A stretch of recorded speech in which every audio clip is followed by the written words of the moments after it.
ओम खड्गं चक्रगदे सुचापपरिगां शूलम्बुशुण्डिं शिरा शङ्खं सन्ददधिं करैस्त्रिनयनां सर्वाङ्गभूषावृतां नीलास्मद्युतिमासपाददशकां सेवे महाकालिकां यामास्तौ स्वपिते हरौ कमलजो हन्तुं मधुं कैटभम्। ओम जयंती मंगला काली भद्रकाली कपालिनी दुर्गा क्षमा शिवा धात्री स्वाहा स्वधा नमोस्तुते। नमस्कार, स्वागत है आपका आचार्य वाणी में। मैं आचार्य डॉक्टर विक्रमादित्य आपके साथ हूँ। आज का विषय जो हमारा है वो है मिथुन राशि वालों के लिए ग्रह नक्षत्रों का योग कैसा रहेगा। मिथुन राशि वालों के लिए देखिए, आप समझें जुलाई का आरंभ काल जो है वो बहुत विशेष योग बनाता दिखाई दे रहा है। जुलाई के आरंभ काल से लेकर यदि जुलाई महीने की हम सबसे पहले बात करें तो उसके महत्व को समझने का प्रयास करें। सावन का शुभारंभ रहेगा इस महीने में। कई ग्रह परिवर्तन का योग बना रहे हैं। शनि महाराज वक्री होंगे, बृहस्पति महाराज उदय होंगे, मंगल अपना राशि परिवर्तन करेंगे, सूर्य अपना राशि परिवर्तन करेंगे और आपकी राशि के दृष्टिकोण से देखें तो बुध का भी परिवर्तन होने के योग इस वक्त बनते दिखाई दे रहे हैं। तो जो ग्रह परिवर्तन की तरफ जा रहे हैं वो बहुत विशेष महत्व रखते हैं। मिथुन राशि वालों के लिए सबसे बड़ा परिवर्तन जो बनने के योग बन रहे हैं वो है बृहस्पति महाराज। 12 वर्ष बाद आपकी बृहस्पति महाराज आपकी राशि में पदार्पण किए और जैसे ही पदार्पण किए वो हो गए अस्त। अब बृहस्पति का उदय होने का जो काल आया है वो आपकी राशि के दृष्टिकोण से आपको समझना चाहिए, बहुत महत्वपूर्ण रहेगा। ये परिवर्तन आपके लिए ऐसा रहेगा कि जो विशेष तौर पर कई मामलों में आपके वर्चस्व को समय के अनुसार से बहुत बढ़िया से बढ़ाने का प्रयास करता दिखाई देगा। देखिए, अतिचारी बृहस्पति हैं, बहुत तेज गति से चल रहे हैं। केवल 3 महीने बाद ही बृहस्पति अपनी राशि परिवर्तन करके तीसरे महीने में धन भाव में चले जाएंगे। तो ऐसे में बहुत तेज गति से इन चीज़ों में जो आगे पीछे बृहस्पति का योग बनेगा ये आपके लिए ओवरऑल बहुत मामलों में महत्वपूर्ण दिखाई देता है, अच्छा दिखाई देता है, खराब नहीं दिखाई देता। तो इसका लाभ आपको लेने का प्रयास करना चाहिए। सही दिशा, सही सोच, सही कर्म यदि आपका हो जाए तो फिर हमको उसके लिए चाहिए क्लियर वॉइस, रास्ता कौन सा, क्या आगे कौन सी रुकावट आने वाली, कब आने वाली है और कैसे हम उसको ओवरकम कर सकते हैं। इन सब संबंधों में आपको जान लेना चाहिए कि आने वाले 10 दिन ग्रहों का योग किस प्रकार का बनता दिखाई दे रहा है। साथ साथ शनि महाराज भी इन्हीं जुलाई के महीने में वक्री होने के योग बनाएंगे और ये वक्री होकर विशेष तौर पर आप समझें कि आपके दशम भाव में विराजमान चल रहे हैं और दशम भाव में विराजमान शनि महाराज जो ग्रह योग बनाते हैं वो कहीं ना कहीं सफलता में कुछ विघ्न दे सकते हैं। वक्री हो रहे हैं, षडाष्टक योग भी बन रहा है। तो समझे ग्रह नक्षत्र के दृष्टिकोण से सिलसिलेवार तरीके से ज्योतिष के दृष्टिकोण से कैसा योग बन रहा है। 2 जुलाई बुधवार का अवसर, सप्तमी तिथि विद्यमान है। इस दिन ग्रह नक्षत्रों के दृष्टिकोण से आपको समझना चाहिए आपके ग्रह योग क्या कह रहे हैं। देखिए, आपकी राशि के दृष्टिकोण से यदि हम देखें तो ये योग आपके लिए थोड़ा खर्चा बढ़ाने वाला दिखाई देता है। स्वास्थ्य का विशेष तौर पर ध्यान रखने की ज़रूरत है। कमर और बारिश का मौसम चल रहा है, फिसलन ज़्यादा है, कमर और पेट का दोनों का ध्यान रखने का प्रयास कीजिएगा, ये बहुत ज़रूरी है। नए कार्य आरंभ करने के लिए दिन अच्छा दिखाई देता है। एक शुभ मुहूर्त बन रहा है जो सर्वार्थ सिद्ध योग रहेगा केवल 50 मिनट के लिए। 11:06 से लेकर 11:58 तक का मुहूर्त है। वैसे तो सर्वार्थ सिद्ध योग पूरे दिन है, लेकिन उसके बाद भद्रा आरंभ हो जाएगी। तो ये आपको ध्यान रखना चाहिए कि भद्रा जो है 11:58 पे आरंभ हो रही है। इसीलिए हम आपको बता रहे हैं कि केवल 11:06 से 11:58 तक का मुहूर्त है। इसका लाभ लेकर जो कार्य नए हाथ में लेने वो ले सकते हैं। कृपा होगी भगवान की। 3 तारीख बृहस्पतिवार का अवसर, अष्टमी तिथि विद्यमान है। गुप्त नवरात्रि चल रहे हैं और इसमें 8वां दिवस महागौरी की आराधना करने का है। और ऐसे में ग्रह नक्षत्रों के दृष्टिकोण से, आपकी राशि के दृष्टिकोण से यदि हम बात करें तो ये समय जो है वो ओवरऑल आपके लिए कई मामलों में अच्छा दिखाई देता है। यह आपके लिए जो ग्रह योग दिखा रहे हैं, यदि आपने खर्चों को कंट्रोल कर लिया तो ये समय आपके लिए अच्छा रहेगा। लेकिन थोड़ा आलस्य प्रवृत्ति ज़्यादा रहती दिखाई दे रही है। एक तो सही समय पर ज्ञान का जो लोप हो रहा है, ज्ञान का बल्ब नहीं जाग रहा है। यदि सही समय पर ज्ञान का उपयोग कर लिया, बृहस्पतिवार का अवसर है, गुरु का सानिध्य प्राप्त करें। बृहस्पति अस्त है तो किसी योग्य व्यक्ति का सानिध्य लें, हो सके तो भगवान की आराधना करें, पीली चीज़ों का दान करें। ये सही समय पर आपको सही दिशा निर्देशन का प्राप्त करने का योग बनाएगा और भाग्य से रास्ता देने के योग बनाएगा। तो इसलिए गुरुजन का पूजन, पीली चीज़ों का दान सबसे श्रेष्ठ उपाय है। और साथ साथ माँ भगवती दुर्गा का यज्ञ भी कर सकें तो बहुत अच्छा है। माँ गौरी भगवती की चंडी यज्ञ में भाग ले सकते हैं। विवेकानंद योगाश्रम में लगातार इस गुप्त नवरात्रि में यज्ञ चल ही रहा है और आप वहाँ स्वयं भी पधार सकते हैं। 4 तारीख का दिन शुक्रवार, गुप्त नवरात्रि का अंतिम दिवस और साथ साथ भड्डली नवमी का भी योग, अंशुल साया। इसमें कोई भी मुहूर्त देखने की आवश्यकता नहीं है, अपने आप में बड़ा शुद्ध मुहूर्त होता है और आखिरी मुहूर्त रहता है 4 महीने तक, फिर कोई मुहूर्त रहता नहीं है। ऐसे में ग्रह नक्षत्रों का प्रभाव देखें आपकी राशि के दृष्टिकोण से बहुत महत्वपूर्ण है। विजय के योग बनते हैं। कोई रुकावट आपके जीवन में डालने का प्रयास करेगा तो अपना ही नुकसान कराने के योग बनाएगा। ऐसे योग आपकी राशि में बनते दिखाई दे रहे हैं। तो इसलिए निर्द्वंद भाव से आगे चलने का आपको प्रयास करना चाहिए। भगवान की कृपा से बहुत सारे योग आपके लिए पॉजिटिव रहेंगे। ग्रह नक्षत्रों के दृष्टिकोण से और समझें कि 5 तारीख का दिन कैसा बन रहा है। 5 तारीख शनिवार का दिन और साथ साथ उस दिन दशमी तिथि विद्यमान है। ग्रह नक्षत्रों के दृष्टिकोण से ये दिन भी आपकी राशि के अनुसार से ओवरऑल काफ़ी ज़्यादा प्रॉस्परस रहने के योग बनते दिखाई दे रहे हैं। और कई बार हम मन में बहम लेके बैठ जाते हैं कि हम ये काम करेंगे तो कोई ना कोई हमारे बीच में कोई रुकावट डालने का प्रयास कर सकता है, हम चलेंगे तो कोई ना कोई पत्थर मार सकते हैं। वैसे तो कौन कह सकता है, हाथी चलत बाजार में कुत्ता भौंक हजार, साधुन को दुर्भाव नहीं जो निंदे संसार। अपनी चाल में मस्त होकर काम करिए, चिंता ना करें, आगे बढ़ने का प्रयास करें। चीज़ें आपके पॉजिटिव रहने की योग बन रहे हैं। बहुत जल्दी बृहस्पति उदय होने जा रहे हैं। हाँ, शनि महाराज का ध्यान रखने की ज़रूरत है। शनिवार का दिन है, हो सके तो शनि स्तोत्र का पाठ लगातार करना शुरू कर दें अभी से। ये शनि स्तोत्र दशरथ महाराज के द्वारा किया गया है। दशरथ के शनि स्तोत्र जो पद्म पुराण में आया है, हमने कई बार अपने कार्यक्रम में इसके ऊपर बहुत सारे वीडियोस बनाए हैं। तो आप इस शनि स्तोत्र का नित्य प्रति पाठ करेंगे ना, तो क्या होगा, आपके लिए बहुत सुंदर योग बनेंगे और आपके लिए प्रभाव अच्छा रहेगा। क्योंकि आगे शनि वक्री हो जाएंगे तो बहुत सारे कार्यों में कष्ट देने के योग बनाएंगे। तो ऐसे में पहले से तैयारी करके रखें, वो अच्छा रहेगा। 6 तारीख रविवार का अवसर है, एकादशी तिथि विद्यमान है और इस दिन ग्रह नक्षत्रों के दृष्टिकोण से बड़े परिवर्तन के योग बन रहे हैं। सुबह जब तिथि आरंभ होगी, रविवार के दिन तिथि आरंभ हो रही है, बृहस्पति अस्त अवस्था में है और ऐसे में बृहस्पति अस्त अवस्था में रविवार की एकादशी संसार के लिए शुभ नहीं होती, विस्फोटक योग बनाती है। कहीं ना कहीं अशांति का वातावरण बनता है। जिस प्रकार से विश्व में एक जगह दिखाई दे रहा है कि अब शांति का योग बन रहा है, लेकिन आगे मंगल शनि का टकराव फिर वक्र स्थिति में बन जाएगा और ये 4 महीने उठापटक के योग चलेंगे। बृहस्पति अतिचारी हैं और इस वक्त बृहस्पति का अस्त होना, एकादशी का योग पड़ना, ये कहीं ना कहीं एक बार फिर कहीं ना कहीं सुबुगाहट नहीं आरंभ करने के योग बना सकता है। लेकिन यदि हम आपकी राशि के दृष्टिकोण से बात करें तो आपके लिए दिन अच्छा दिखाई देता है। ये बृहस्पति का उदय होना आपकी राशि के दृष्टिकोण सबसे पॉजिटिव योग है।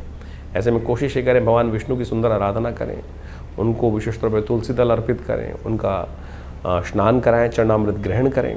कहा जाता है अकाल मृत्यु हरणम सर्वव्याधि विनाशनम विष्णु पादोत्कम पित्वा पुनर्जन्म न विद्यते। तो सुंदर रूप से भगवान का स्तवन करना, पूजन करना इस दिन बड़ा अच्छा रहेगा।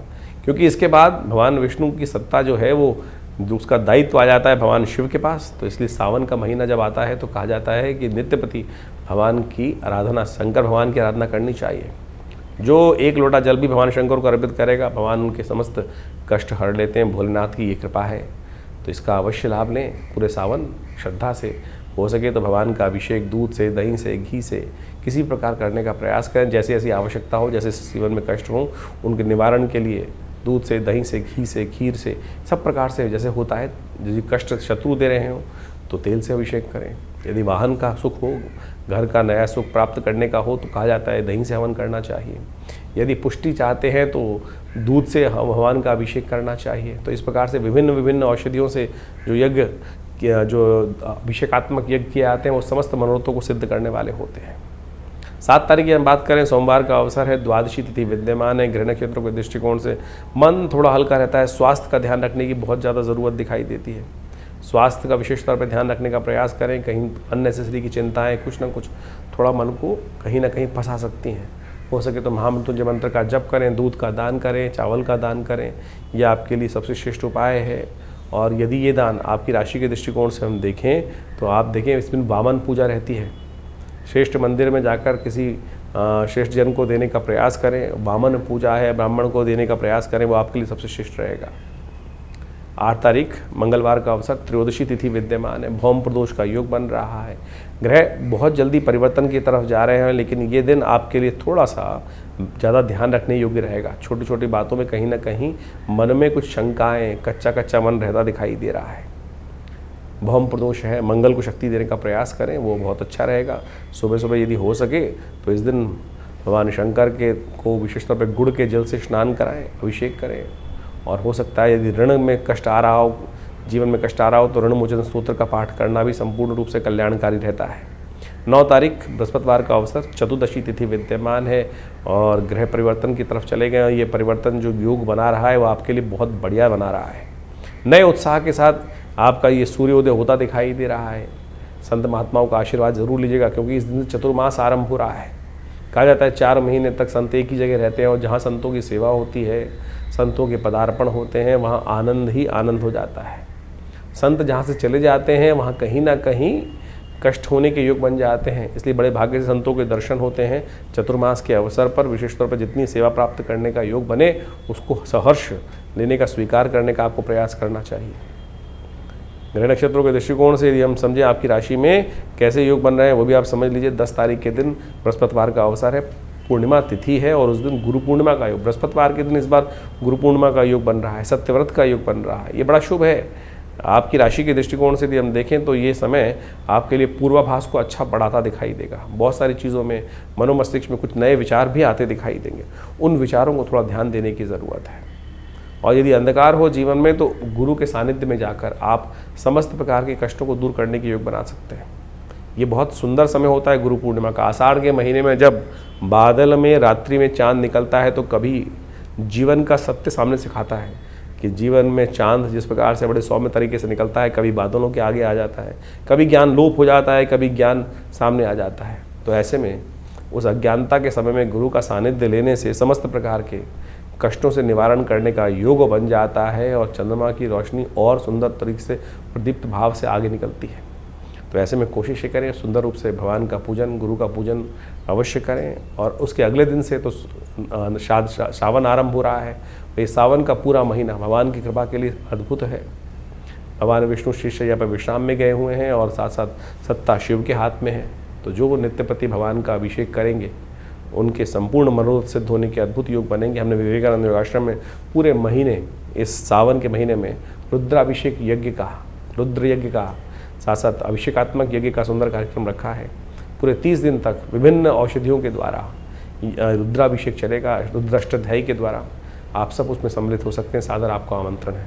तो इस प्रकार से आपने ग्रहों की विवेचनाओं को, ग्रहों के योगों को समझा कि आपके दिन पर दिन किस प्रकार के जुलाई के आरंभ काल में ग्रहों का योग बनेगा और ये योग आपके जीवन पे किस प्रकार से प्रभाव डाल रहा है।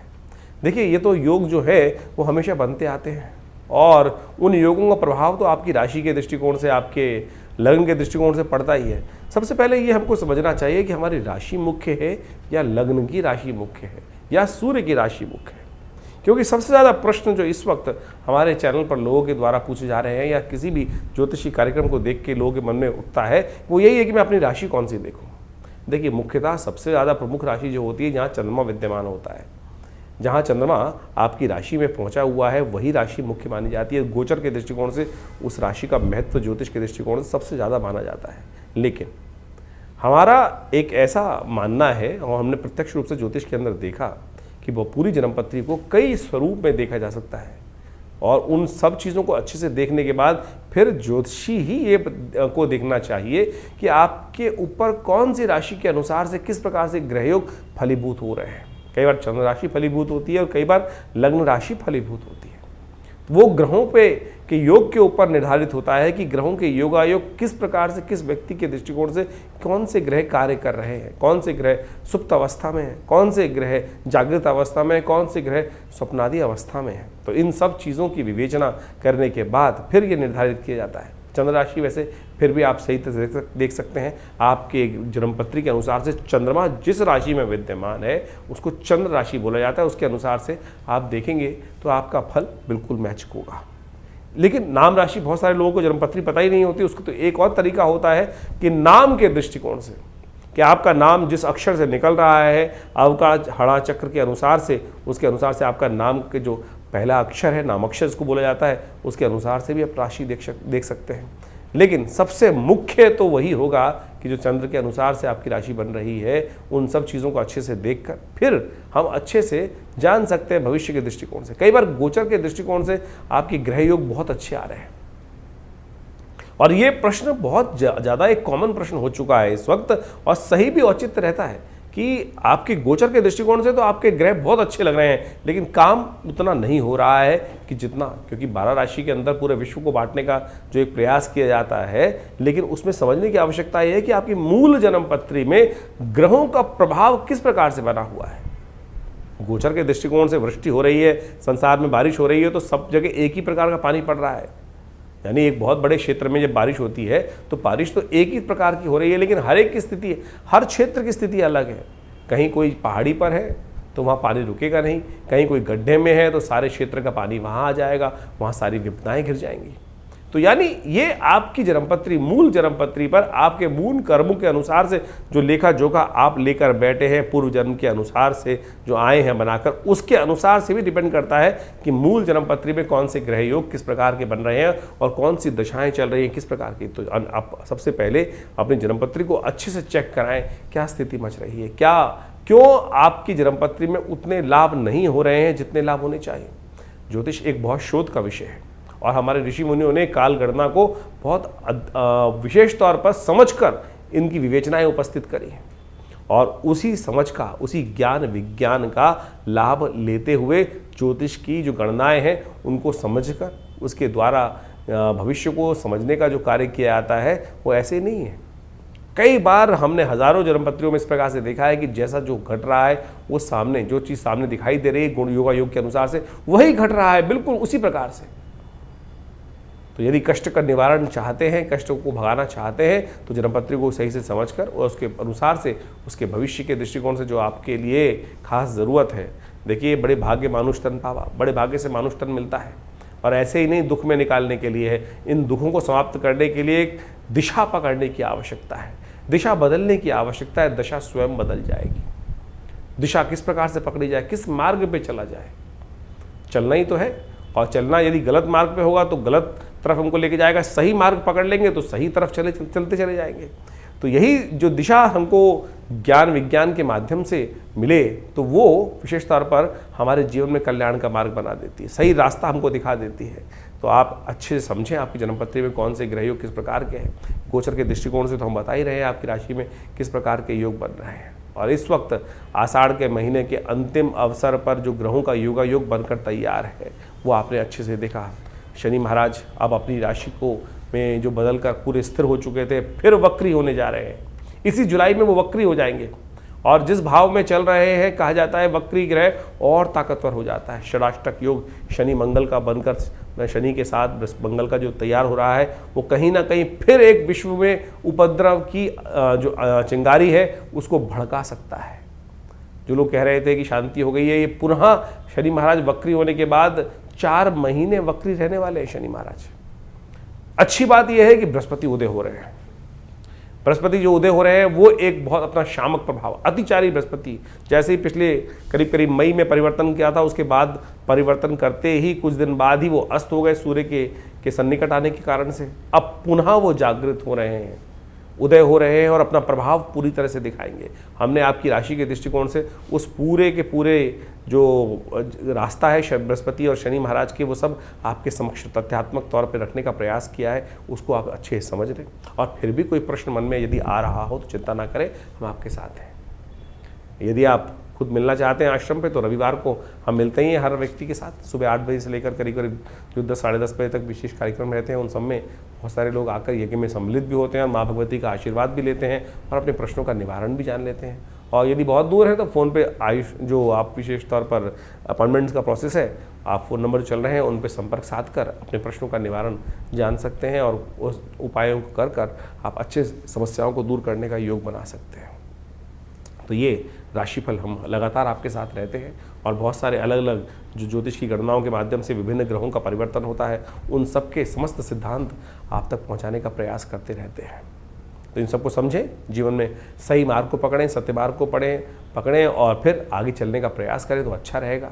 धन्यवाद आप सबका।